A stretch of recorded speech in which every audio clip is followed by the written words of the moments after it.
Hello everyone, it's Jamal Thomas. Welcome to the Progressive Soapbox. So guys, this one is going to be blisteringly quick. I'm fatiguing a bit. And wait a minute, make sure I'm up first. And I was, going to get some dinner. And I'm looking at stories. And I see this particular story and I'm compelled back to action. I gotta do the story. I can't leave it. It's too juicy. It's too juicy, and too sad to just let go by without a comment.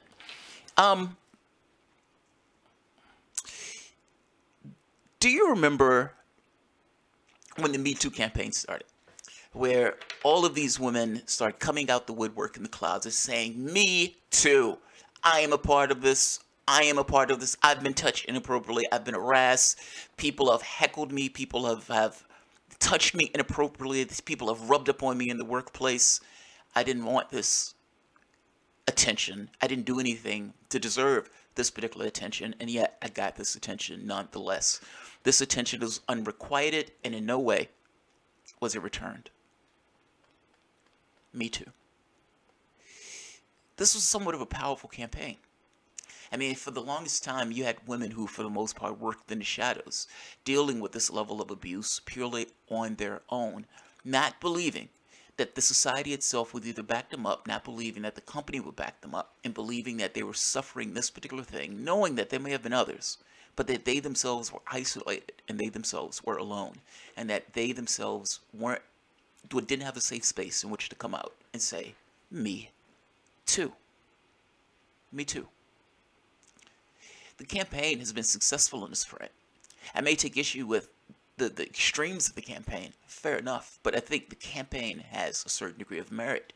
And the idea that people would have to suffer in this way for years on end, not believing that society would back them up if they came out with something like this. Yeah, me too. Me too. Here's the thing. Mick resistance, and I'm using Mick resistance as pejorative to talk about the actual people who consider themselves to be the resistance, who call themselves the resistance. People who tattoo Hillary Clinton on their bodies and say that this is the strongest woman in the universe. Those guys. The Peter Dows, those guys. These guys who come out and say, everybody else is sexist, everybody else is racist, and if you don't vote for Hillary Clinton, then you're sexist and racist also. And you may be a Russian agent, that too. All of that stuff is true. You may be a Russian agent also. Oftentimes, Democrats had this weird political quirk that they completely try to distill to the members of the party. And I've always found this to be somewhat odd, where they think that just because someone has their race, their gender, their sexuality, that those things in any way is going to give this kind of description of how that person is going to behave in that office. Meaning, an African American in that office is going to have some kind of distinctive characteristic that his race indicates his policy or indicates his behavior.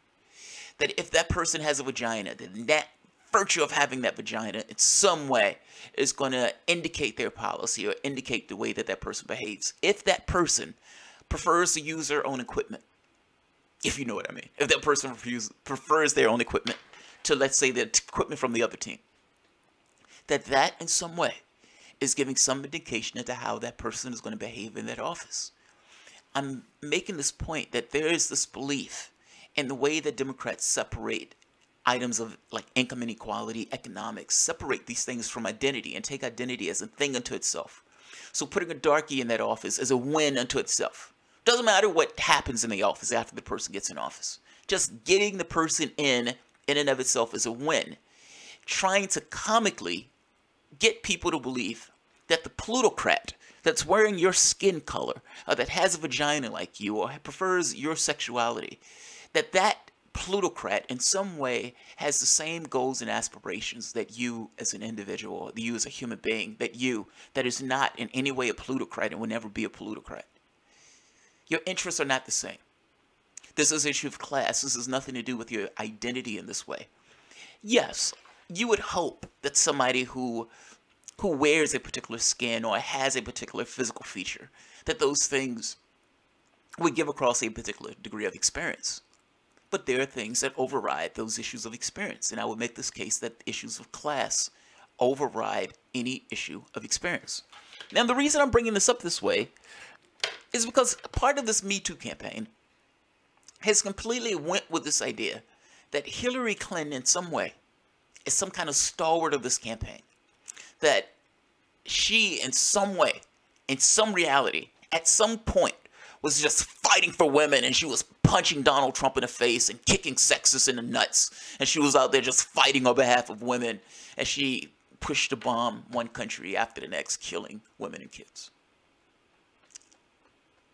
They have open-air slave markets in Libya right now. The political chaos that's going on in these regions of the world that she was perfectly okay with bombing or perfectly okay with trying to go in is somewhat problematic. It's a difficult thing to say that I'm on behalf of women and then at the exact same token I'm doing things that's adversely affecting women. Unless you put the caveat in and say only women of the United States. So let's give her the benefit of the doubt. Let's say she doesn't give two shits about women everywhere else. Let's just say, for all intents and purposes, women in the United States. Let's exclude the rest of the world. And even with this, you still have problems. You still have problems. These things are issues of class. These things are issues of loyalty. These things are not issues of your sexuality. Hillary Clinton have a vagina. That is not this distinguishing feature that makes her the king of, or the queen of the Me Too campaign. Especially when it comes out that somebody was being harassed on her own campaign in 2008. And not only did she not fire the person, not only was she advised to fire the person, she essentially kept the person on, asked to keep the person on, understanding that this person had repeatedly harassed this particular woman, and nevertheless kept the guy on in the 2008 campaign. Let's take a look at the story in the New York Times. I read this thinking to myself, Me Too, what? Me Too, what? Hillary Clinton chose to shield top advisor accused of harassment in 2008. A senior advisor to Hillary Clinton's 2008 presidential campaign who was accused of repeatedly sexually harassing a young subordinate was kept on the campaign at Mrs. Clinton's request, according to 4 people familiar with what took place.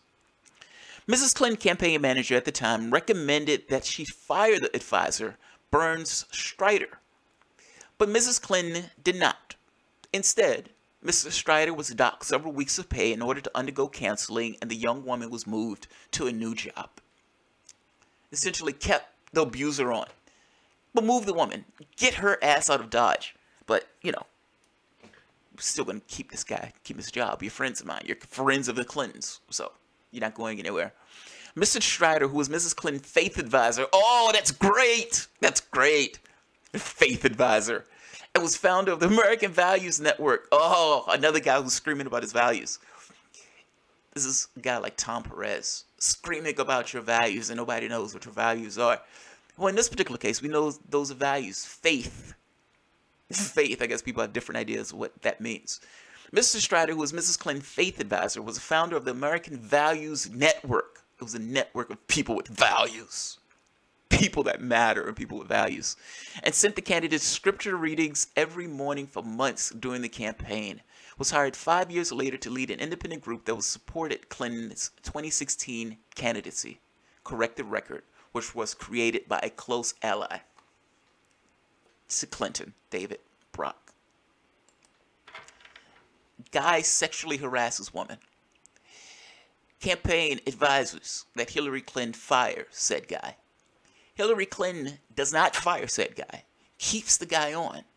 And not just keeps the guy on, gives the guy another job in 2016, heading up Correcting the Record. Me too. Me too. Me too, I'm a part of this. I'm going to get ahead of this rally. Me too.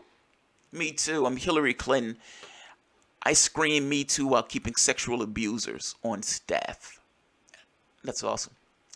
Mrs. McConnell told colleagues that she was concerned that the young woman was making the allegation should not be demoted when she was moved from Mr. Strider's supervision. Isn't that nice of you? Isn't that nice of you? The woman on your staff, you've made the strong stance saying that that woman who's being harassed should in no way be demoted. How progressive of you. The woman requested to have no more interaction with Mr. Strider. She was moved to a different job within the campaign, reported directly to Mike Henry, the deputy campaign manager. Last Friday night, more than a day after the New York Times reached out to her aides for a comment, Mrs. Clinton posted on Twitter that she was dismayed when it occurred. I was dismayed by this. She was dismayed by this.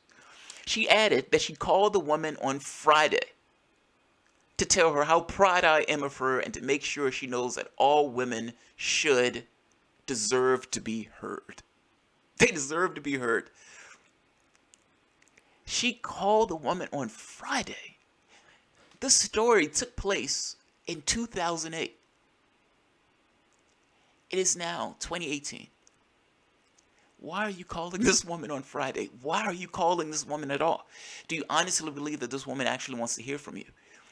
This woman was repeatedly harassed on your campaign. You chose not to fire the person who was harassing her. You understood that the person was harassing her. Your campaign recommended that you fire the person who was harassing her, and you kept the guy on nonetheless, and then gave the guy a job again in 2016 because you thought that the guy was that fucking awesome. And you're calling this woman up to say what? You're calling her up to say what? Hey, women should be heard when they're being abused and harassed. Thank you, Hillary Clinton. That's exactly what I needed to hear. That women should be heard. Mrs. Clinton did not address why she ignored advisors who recommended that she fire Mr. Strider. And you would never hear her utter those words. You would never hear that come up. That would never come up. Ever. There's going to be no context where that comes up. I find this to be amazing. I find this to be amazing. In an article, they said there was a quick and a brief investigation. It was described as a brief investigation where they looked over messages and stuff like that. This is additional context to this. This account was based on interviews with 8 former campaign officials and associates of Mrs. Clinton. They said that Mr. Doyle, the campaign manager, and other senior campaign officials discussed the situation involving Mr. Strider and Mrs. Clinton's response at the time. Some of them were troubled that he was allowed to remain on the campaign. You have this guy who's flagrantly abusing or flagrantly harassing somebody else on the campaign. Hillary Clinton doesn't stand up for the woman on the screaming "Me Too," but you can make the point that, hey, there wasn't really a Me Too campaign for her to get behind, so she didn't really know how she was supposed to behave. Okay, you could say that. I don't necessarily think that's a flattering look at things, but you could say that. But you would think, just from the standpoint of her campaign is looking at this, and her campaign is dismayed by the fact that she thought it was better to keep somebody on her campaign who was harassing one of the young women that was on her campaign. Me too. Me too. Part of the problem here is that it's one thing if the people on her campaign kind of agreed with her on this. They didn't agree with her on this. Like, this was something that she herself decided she wanted to keep this guy on board against the advice of the people on her campaign. Let's keep going. The complaint against Mr. Strider was made by a 30-year-old woman who shared an office with him. She told the campaign official that Mr. Strider had rubbed her shoulders inappropriately, kissed her on the forehead, sent her a string of suggestive emails, including at least one during the night, according to 3 campaign officials familiar with what took place. The complaint was taken by Doyle, the campaign manager, who approached Mrs. Clinton and urged that Mr. Strider, who was married at the time, oh, he's a good guy, he's a values guy, be fired according to the official familiar with what took place. Mrs. Clinton said she did not want to, and instead he remained on her staff, free to abuse the next innocent person who Mrs. Clinton employs and in no way protects. Me too. Here's another interesting tidbit. Mrs. Clinton candidacy has been cited as an inspiration for the Me Too campaign. I have no idea why. I gotta be honest, I have no idea why. But she has not played a visible role in it. After several Hollywood actresses told the Times and the New Yorker that Harvey Weinstein, a longtime friend and donor to the Clintons, had harassed or assaulted them, Mrs. Clinton spoke out against his behavior, saying in a statement that she was in shock and appalled by the revelations. There's gambling in this establishment. There's gambling in this establishment. I can't believe there's gambling in this establishment. That guy over there is sniffing coke. That other guy's getting a blowjob. Oh my God, I can't believe this is taking place here. Can't believe this is taking place. I'm appalled by this. I'm shocked and appalled.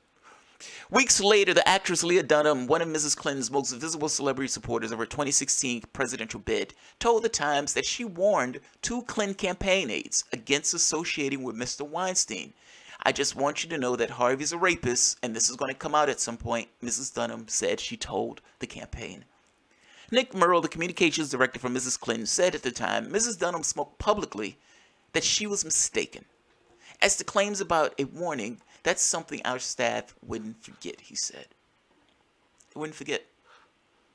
Nobody said you forgot it. They said you didn't do anything about it. There's a difference in those things. I don't necessarily believe you forgot it. I believe, like the first case, that ultimately this idea of Me Too and this person, being an inspiration to the campaign purely because a person has a vagina,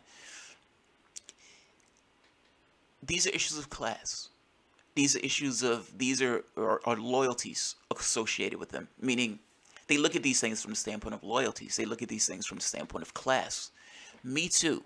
In the same way that if a person is black or Hispanic or gay or whatever else, these things are political tools at a politician's disposal. They are not the definitive thing of the politician themselves. There's a vast difference in those things.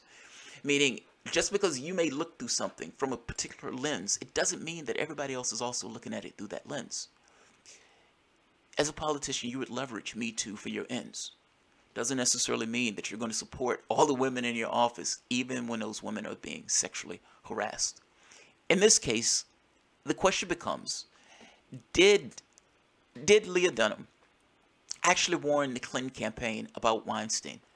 And if there was the previous allegations, meaning the previous scenario that took place when it was revealed that she had somebody who was sexually harassing the women on her campaign, or a woman on her campaign multiple times, and she didn't do anything about it for whatever reason. You want to say that they're friends, you want to say that she was part of her campaign, whatever you want to say. She came up with reasons, #reasons, for why this person who's sexually harassing someone on my staff is allowed to stay on my staff. Why wouldn't the same thing be true with Harvey Weinstein? Meaning, is it possible that, yeah, we didn't forget this, that Leah Dunham said this. Leah Dunham did tell us this, we just didn't do anything about it because we looked at this person as being a political ally. In the same way she was willing to turn a blind eye to that particular person who was harassing people on her staff, and even though her staff said, you need to cut ties, cut bait, and she's like, well, I'm not cutting bait. For whatever reasons, I'm not cutting bait. Why are we to believe that something not like that took place with the Harvey Weinstein thing? We don't know for certain as a flat fact that Leah Dunham told the Clinton campaign that Harvey Weinstein was a rapist. That being said, if you have a previous scenario that the person was alerted to the fact that somebody was harassing somebody on their staff, and for reasons, #reasons, they didn't do anything about it, and not just not do anything about it, kept the person on their staff.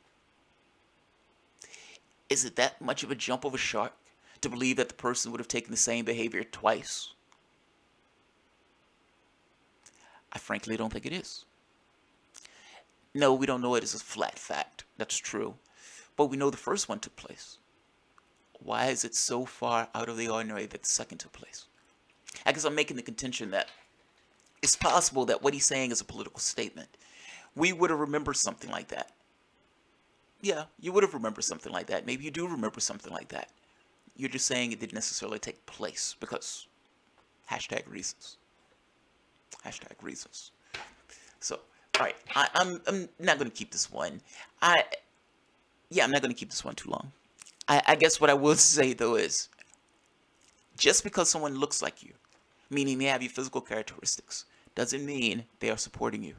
It doesn't mean that they're in the bag for you. It's like, do you honestly believe that just because Marco Rubio is of Hispanic origin, that he is somehow working in the best interest of Hispanics. Fuck no. Fuck no. Do you honestly believe that just because Barack Obama had a black tint to his skin, that he was a darkie, that he was somehow working on behalf of African Americans? Fuck no. He's working on behalf of the goddamn banks and the people who are putting money in their pockets. That doesn't mean that they would leverage race, sexuality, color, nationality, anything else that they can use for political ends in order to get a particular political demographic to vote for them.